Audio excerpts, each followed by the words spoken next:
Merci. On va continuer avec... Alors, vous parliez justement d'installer du matériel électronique et vous faisiez appel à des personnes pour cela. Votre voisin est justement dans cette spécialité, spécialiste d'équipement d'électronique. Chez Tim, François Girard. Ne prenez pas le micro tout de suite, on va regarder également un reportage. On est venu chez vous pour réaliser ce reportage chez Tim à Pordic. Ces installations électriques et électroniques équipent des bateaux qui font le tour du monde ou engagés sur des courses célèbres comme la Transat Jacques Vabre ou le Vendée Globe. Depuis 12 ans, la société Tim installe les systèmes intelligents des navires comme les GPS, les centrales de navigation, pilotes automatiques ou encore les panneaux solaires. Intégrateur, ça veut dire nous on essaye, on arrive surtout à faire marcher les appareils les uns avec les autres parce qu'il y a des protocoles de communication qui sont différents. Et on connaît les techniques et qui sont maintenant issues de l'informatique. C'est pour ça que je suis plus tout seul et je travaille avec des jeunes parce que moi j'en suis encore au niveau pas du sextant, mais c'est vrai que j'ai commencé à naviguer sans tous les appareils que l'on a maintenant. Je trouve que c'est une aide à la navigation. Il ne faut pas oublier le bon sens marin. Mais c'est vrai qu'on arrive à des formules plus simples en réalité et plus ergonomiques et moins dépensières en énergie et avec des résultats qui sont bien plus conséquents.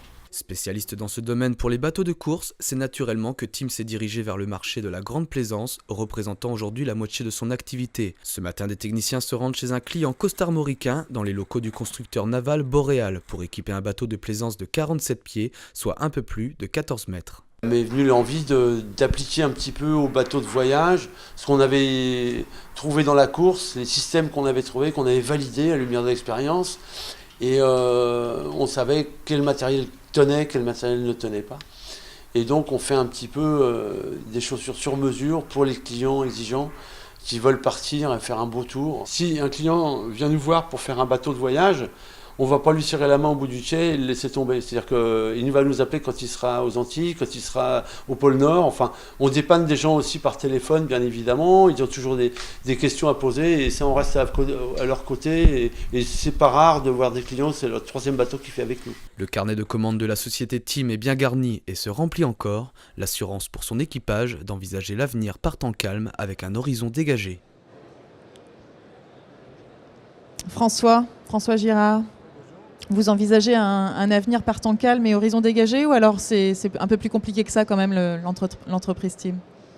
Non, je pense que raisonnablement, enfin surtout maintenant, je pense qu'il y a un rebondissement et que les gens ont des beaux projets. On rencontre de plus en plus de gens qui ont des projets un petit peu spécifiques. Des gens qui ne sont pas tous français, et d'ailleurs on rencontre beaucoup d'étrangers et qui ont des envies de voyage. Ça, le bateau de voyage, c'est quand même une spécialité un petit peu française en ce qui concerne les bateaux en aluminium. Enfin, moi, pour avoir navigué aussi beaucoup sur mon bateau, moi j'ai fait mon bateau à Binic, j'ai eu une coque nue, j'ai fait mon bateau, je suis parti 6 ans et je vois que les bateaux maintenant tous les beaux bateaux de voyage sont très souvent en aluminium. C'est une spécificité. En France, on sait faire des très très beaux bateaux en aluminium.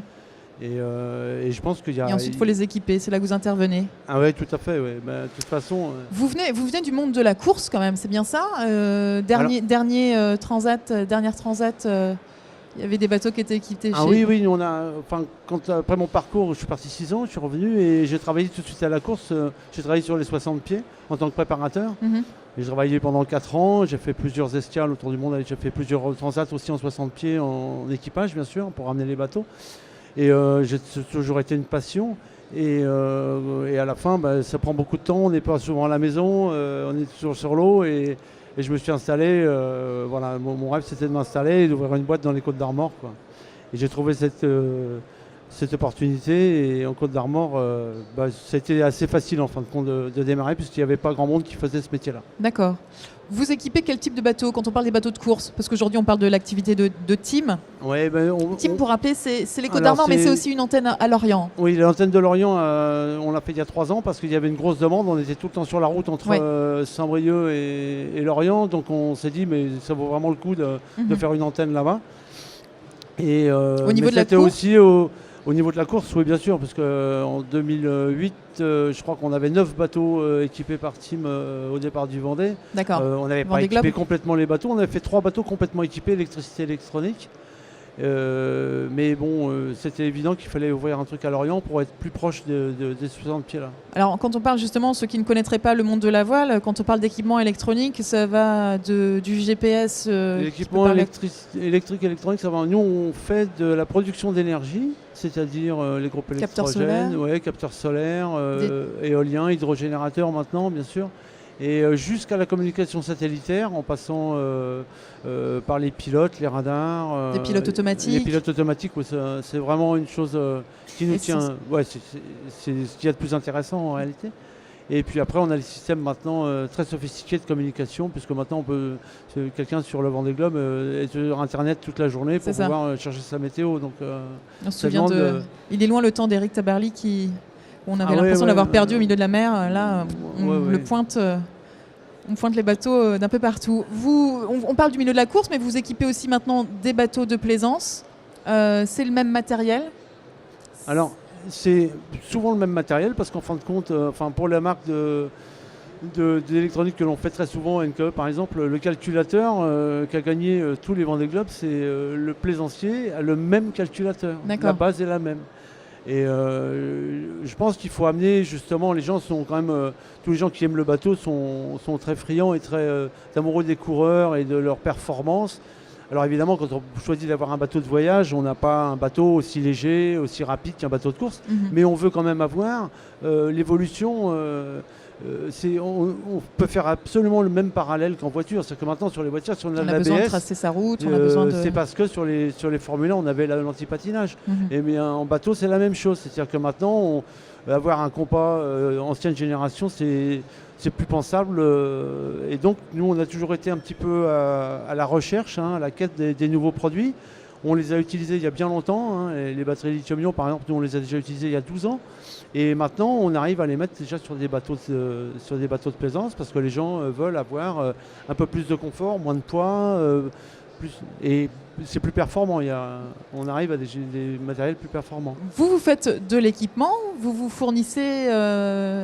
Je me fournis toujours à peu près à côté des mêmes personnes, c'est-à-dire que j'essaye de garder des gens qui sont proches de nous, c'est-à-dire qu'on travaille avec un peu des artisans quand même. D'accord. C'est ce qui fait un petit peu notre différence. Et donc, ce que j'aime beaucoup, c'est les boîtes qui préfèrent avoir des retours d'infos qu'on peut leur ramener, qui modifient, qu'on peut travailler aussi avec des bureaux d'études. Donc, vous faites un retour sur le matériel que vous avez installé sur les bateaux. Fait, bien sûr. Et ça c'est issu de la course. Au constructeur directement. Au constructeur. On a la chance en Bretagne d'avoir des constructeurs encore, des gens qui sont à l'écoute des progrès qui sont faits par la course.